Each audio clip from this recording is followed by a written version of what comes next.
Antes de eu começar na palavra de Deus, eu quero perguntar para vocês o seguinte. Quem aqui já se sentiu inseguro? Levanta a mão. Quem aqui já sentiu medo? Estava em casa hoje pensando sobre a palavra, o que dizer para a igreja.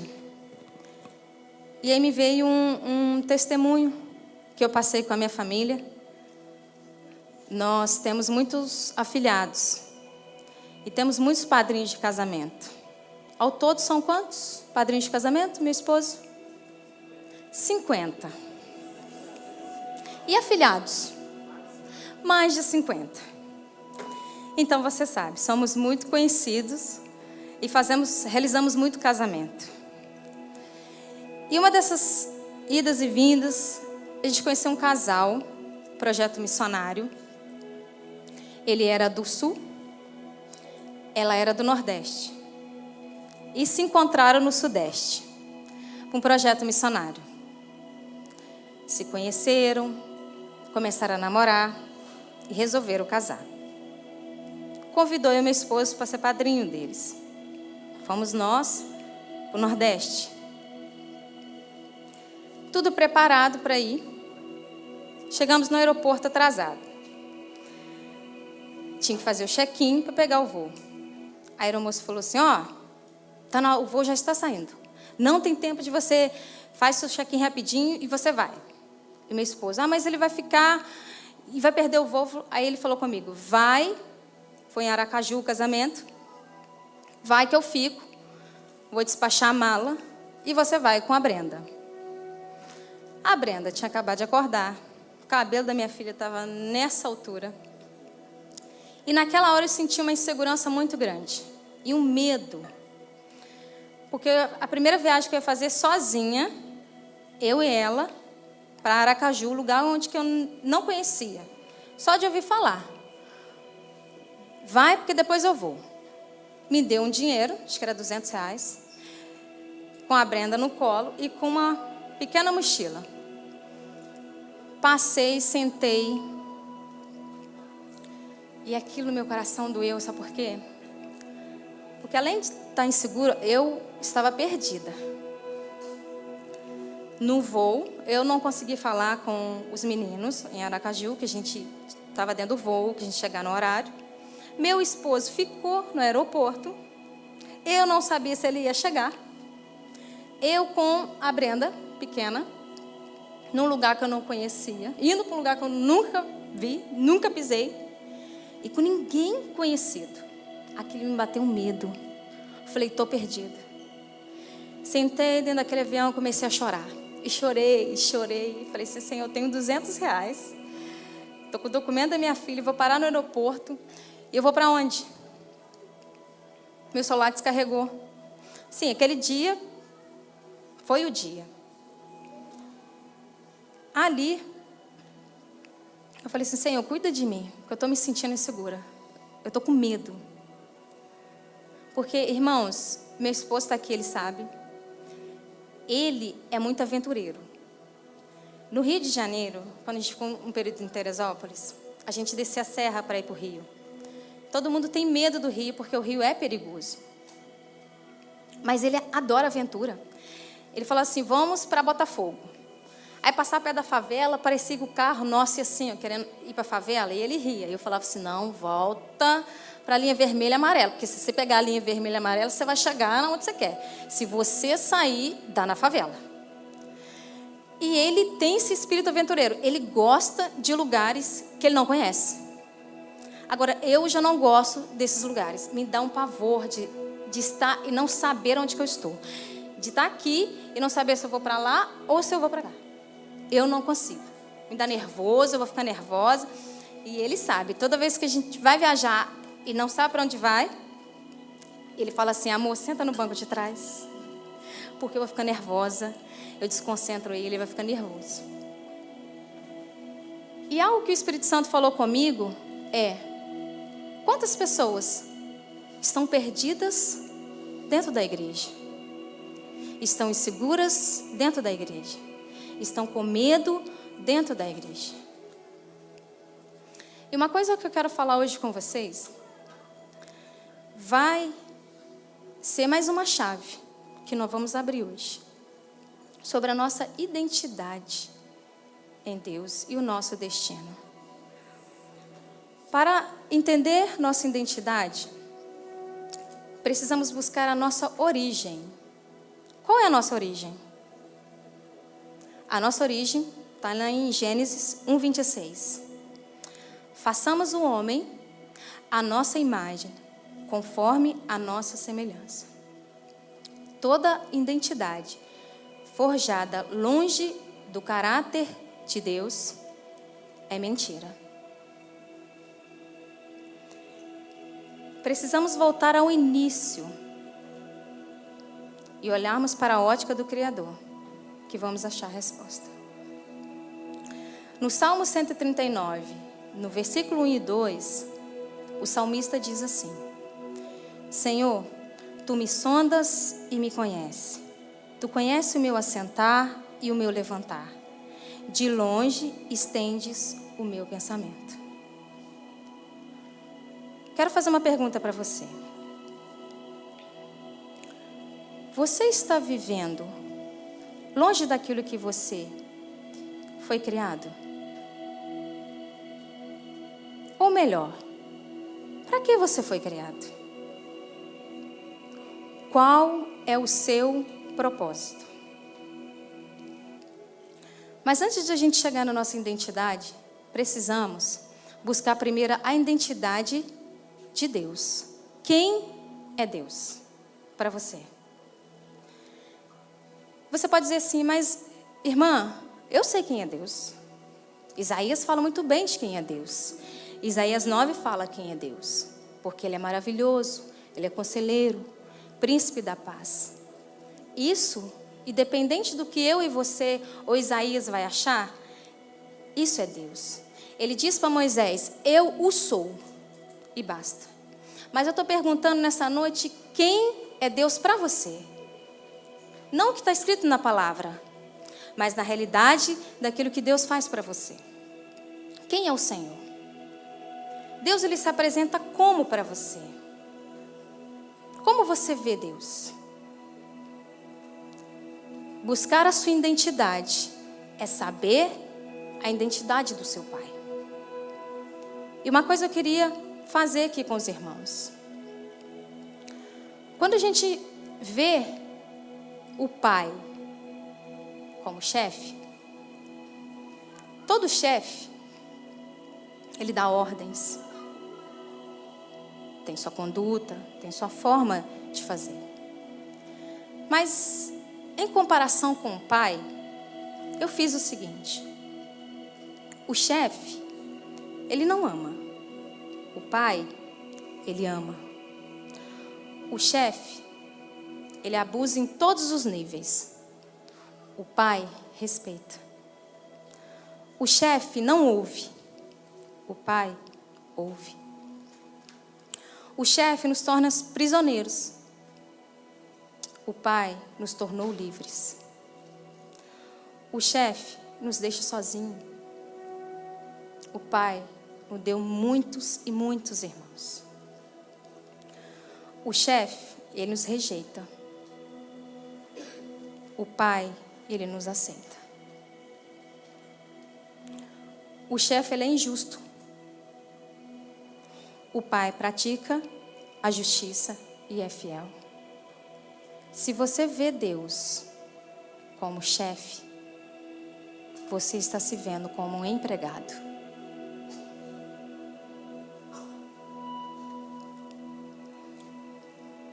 Deus é Pai. Ele nos tornou filhos.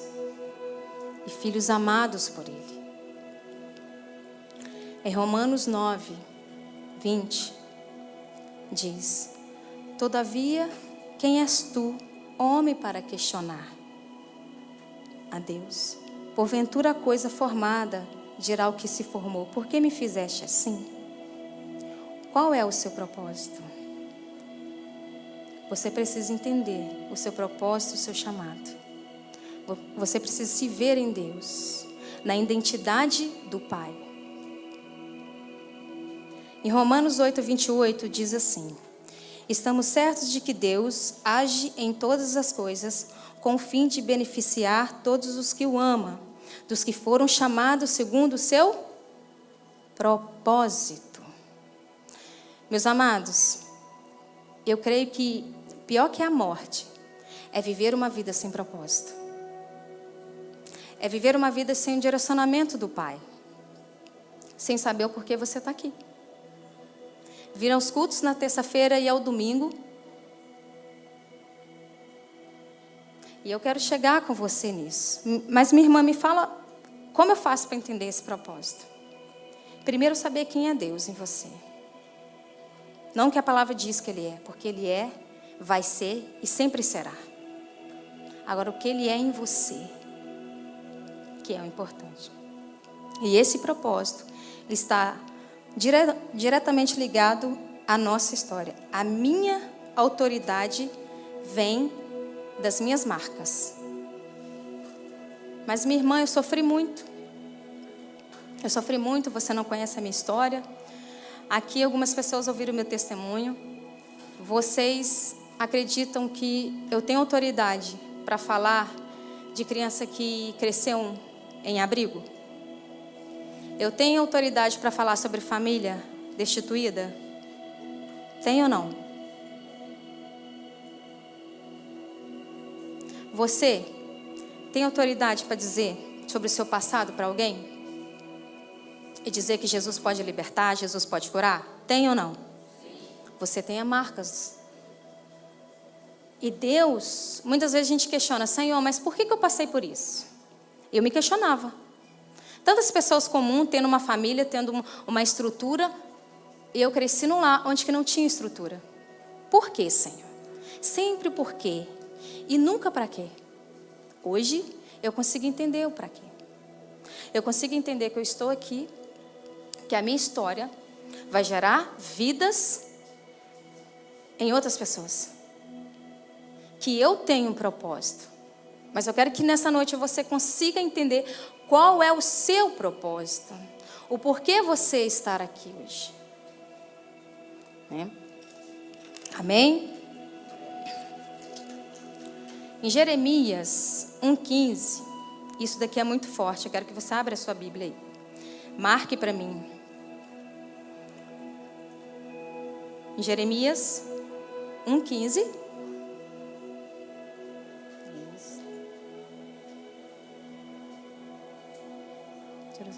Amém.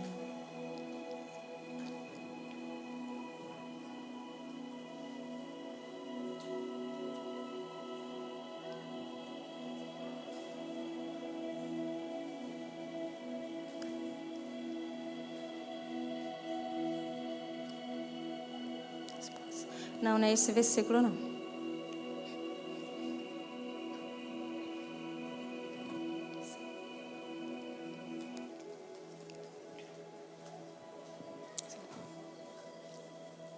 Não, não é esse versículo, não, meu irmão. Amém. Algo que eu queria deixar para você é sobre a identidade. Não é essa da passagem, não, é outra. Mas, enfim. Antes de que Deus ter feito todas as coisas, antes de Deus ter sonhado lá no Jardim do Éden, Deus fez algo tremendo a meu respeito e ao seu respeito. E Deus sempre trabalha nas coisas impossíveis. A minha história é uma história improvável.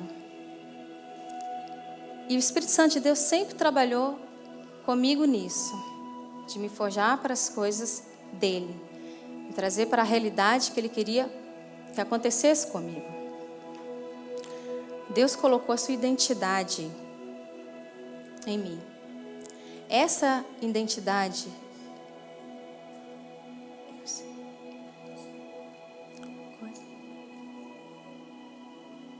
Jeremias 1:5. Antes mesmo Jeremias 1:5. Por que eu falei esse, gente? Acho que ele está na minha cabeça, né? É Jeremias, tá certo. Jeremias 1:5. Isto, tá certo. Antes, mesmo de tu formas no ventre da minha mãe, vou ver aqui que a tradução está melhor. Antes que te formasse no ventre materno, eu te escolhi. Marca aí. Eu te escolhi. E antes que saísse da madre, te consagrei. E te constituí profeta às nações. Aleluia. Separa para mim, eu te escolhi, né? Te consagrei, que seria designei também, né? Te separei e te designei para as missões de profeta para as nações, né? É a tradução da minha Bíblia, mas aqui está melhor. Te constituí profeta às nações. Quando Deus falou isso para Jeremias, ele não só falou para ele, mas falou para mim e para você.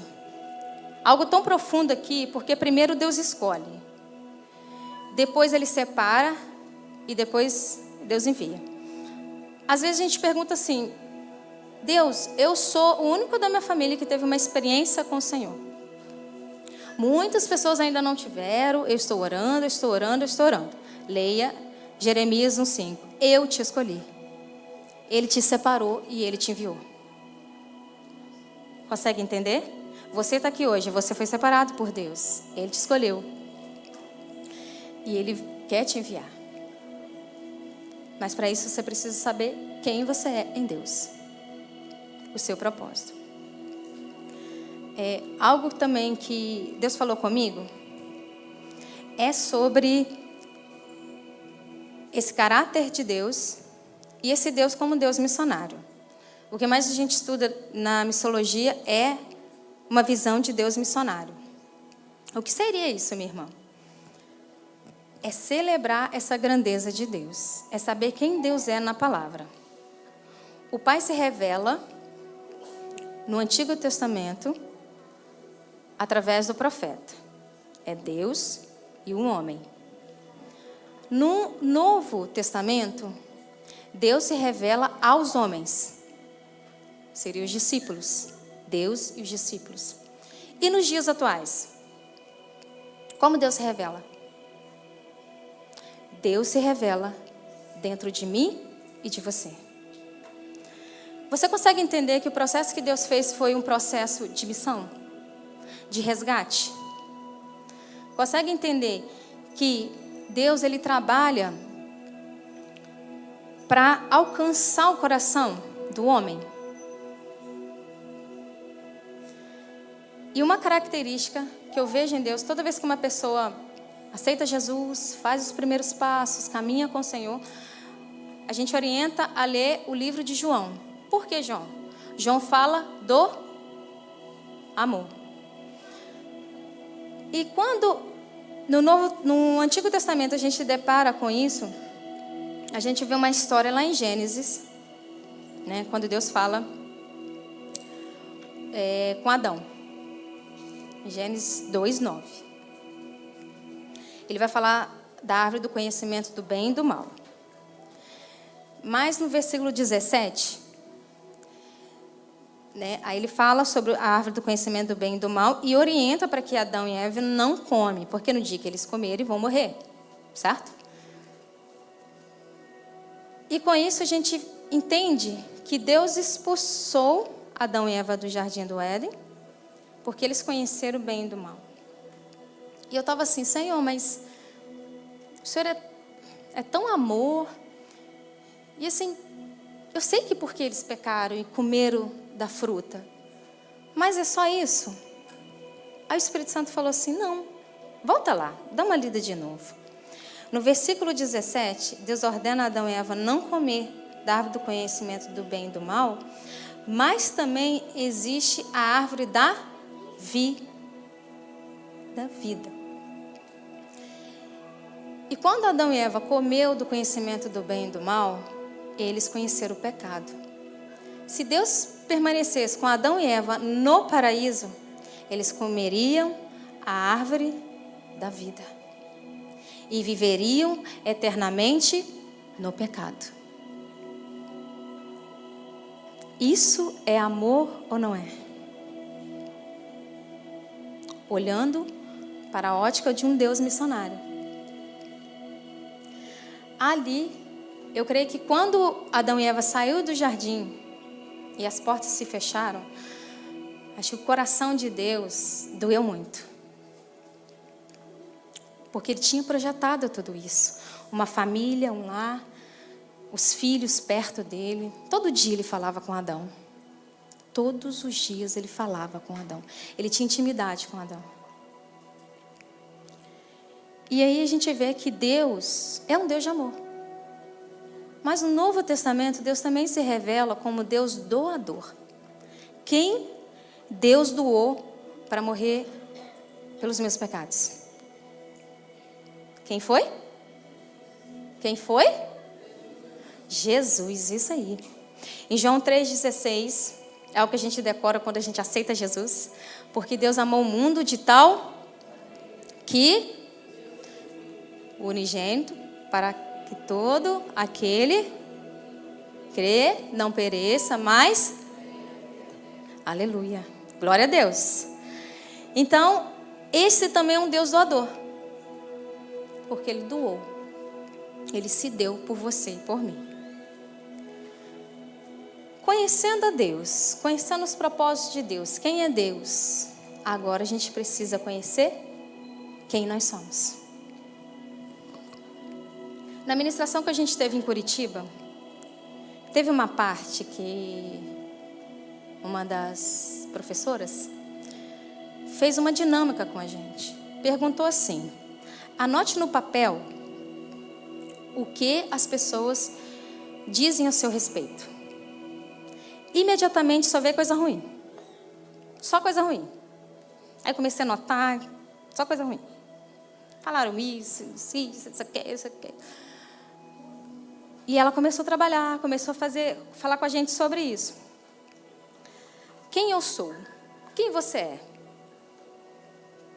O que disseram ao seu respeito? Pensa aí um pouquinho. Vou te dar 2 minutinhos para você pensar. Quem é você?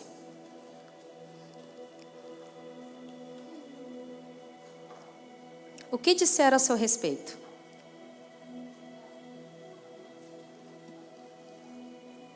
E o que Deus pensa sobre você? Tem uma música que chama Quem é Você? Que eu toco no altar. Quem é você quando ninguém vê? Quem é você quando as luzes se apagam? Quem é você? Você deve estar assim: ah, mas irmã, quem sou eu? Eu sou uma irmã ativa na igreja. Eu sou uma pessoa que faço tudo. Ah, eu sou uma irmã muito boa, sou isso, aquilo. Quem Deus pensa ao seu respeito? Não o que você acha, agora o que Ele pensa ao seu respeito. Porque eu posso me achar uma coisa, não ser isso diante de Deus. Porque o que vai me fazer ser a pessoa que Deus quer é quando eu gero intimidade. E para gerar intimidade, eu tenho que estar bem com a minha identidade em Deus. Amém?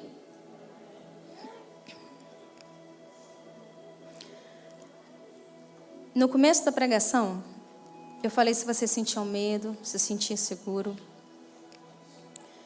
E muitas das vezes até nossa autoestima, ela fica tão baixa. Da gente não sentir. Eu sou, como diz meu esposo aqui na pregação, cocô do cavalo bandido. Eu sou um nada. Como diz o outro, eu não valho nada.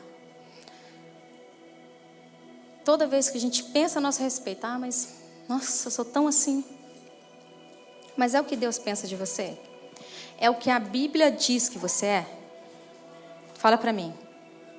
Você é isso tudo? Você é um nada? Não. Quem você era antes de conhecer a Deus? Uma pecadora. Quem você era antes de conhecer ao Senhor? Uma órfã, sem pai, sem mãe, sem identidade em Deus. Quem você se tornou quando conheceu a Deus? filha, herdeira do Senhor. Aleluia. E quando Deus é tão tremendo que quando Ele vem para a palavra, eu falei assim, Senhor, eu quero entender um pouco mais sobre essa identidade no Senhor. E aí Ele me apresentou alguns personagens na Bíblia que foram mudados, não só o nome, mas a personalidade e a identidade.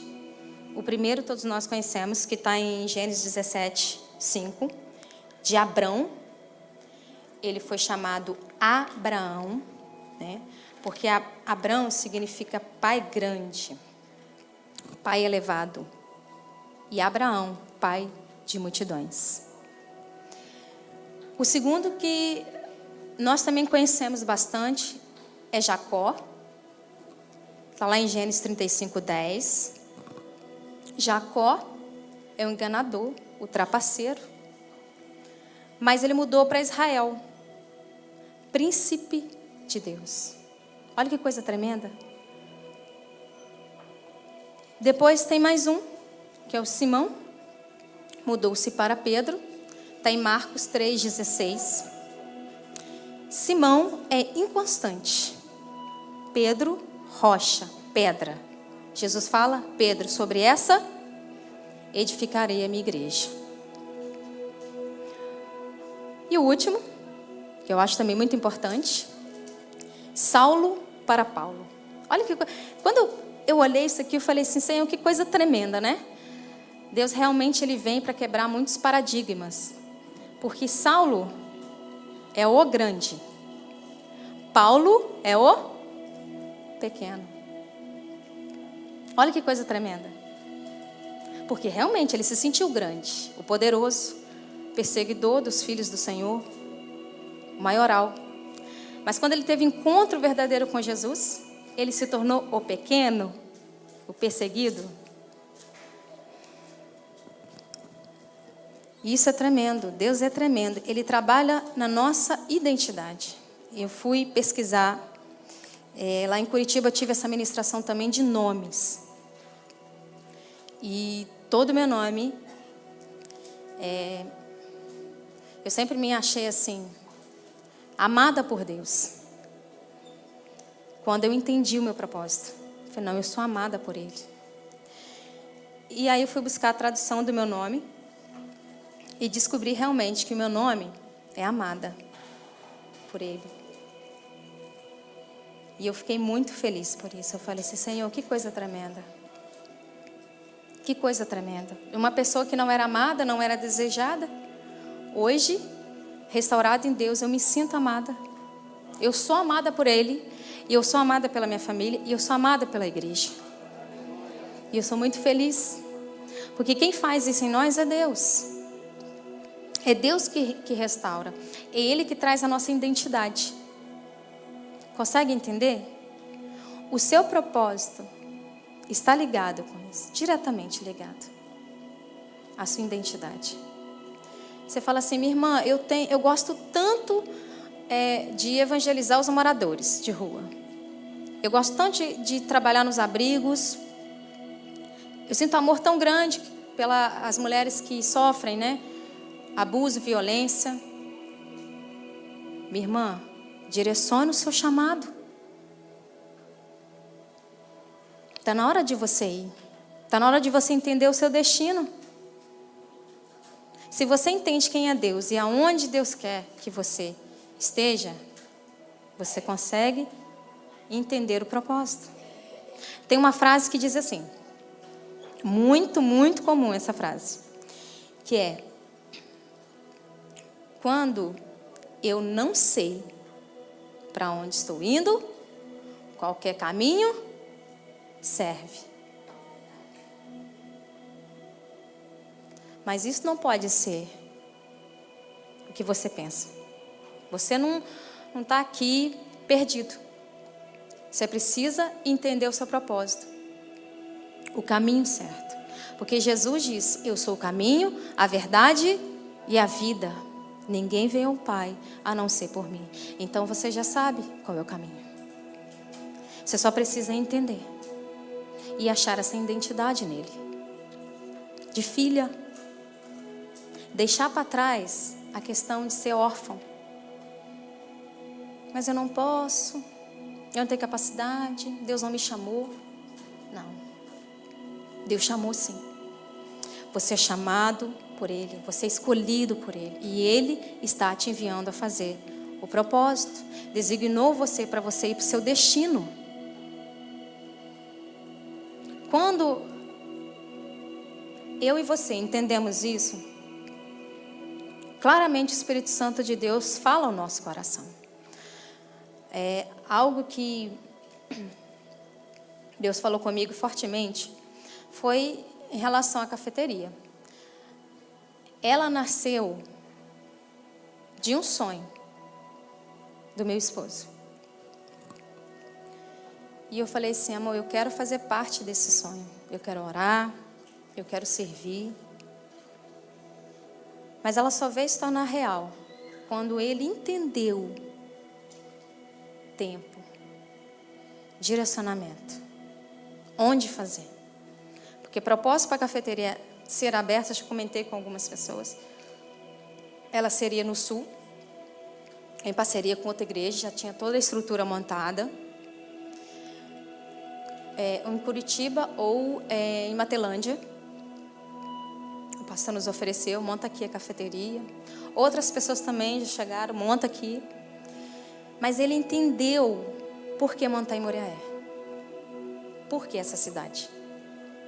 Porque aqui tem uma pessoa que nós queremos ganhar para Jesus. Nós queremos que essa pessoa tenha um encontro verdadeiro com Ele. E entender. Quando você entende isso, Deus faz a obra. Quando você entende que você não está na igreja perdido, Deus começa a te direcionar para aquilo que você tem que fazer. Vir em todos os cultos é muito bom, é legal, é gostoso estar em comunhão com os irmãos. Mas fazer a obra do Senhor e saber onde você está é melhor ainda. Meus irmãos, é muito ruim ficar perdido da igreja. Eu não sei você, eu não gosto de ficar perdido. Eu não posso vir ao culto por vir. Eu não posso fazer as coisas do Senhor por fazer. Eu tenho que saber que Deus me chamou para fazer. Eu tenho que ir. Está queimando o meu coração para fazer, mas só está queimando, acabou o culto. Não, continua queimando. Durante a semana, é que o Espírito Santo de Deus quer usar você. Porque aqui você recebe, você está sendo cheio nessa noite. Durante a semana você vai esvaziar. Aí domingo você volta de novo para encher. Essa tem que ser sua realidade. Tem algo que eu gosto muito. Mateus 6:6. Fala sobre oração. Deus já orienta. Entra no teu quarto, fecha a porta e fala com o teu pai, que está em secreto. Em secreto ele vai te recompensar. Mas em Mateus 6:9, Deus ensina o Pai Nosso. Eu comecei a pensar, Senhor, por que não o inverso? Ensina primeiro o Pai Nosso e depois pede para a gente entrar no secreto. Porque quando a gente entrar no secreto, a gente ora o Pai Nosso. Eu na minha lógica. E o Espírito Santo falou comigo assim, não, filha, as coisas não funcionam assim. Para que, quando você entra no secreto, é você e o Pai. Para você chegar hoje no culto e falar Pai Nosso, você tem que ter sido o seu Pai no secreto. Consegue entender isso? Eu não posso vir ao culto e falar assim, Pai Nosso que estás no céu, santificado seja o teu nome, venha o teu reino, seja feita a tua vontade. Se lá no secreto, no íntimo, eu não fecho a porta do meu quarto e não oro para o meu pai, se eu não tenho essa intimidade com o meu pai, porque quando eu venho para cá, é só uma manifestação disso aqui.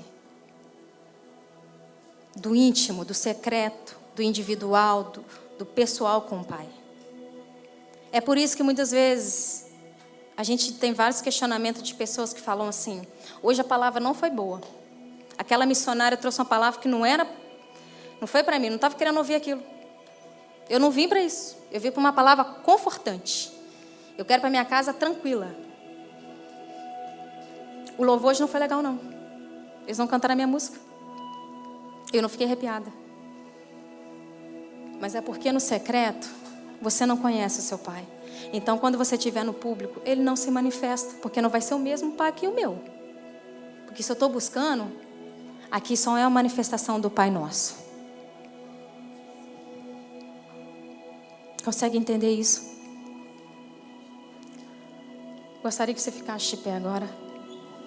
Vamos fazer Mateus 6,6 virar realidade em nossa vida.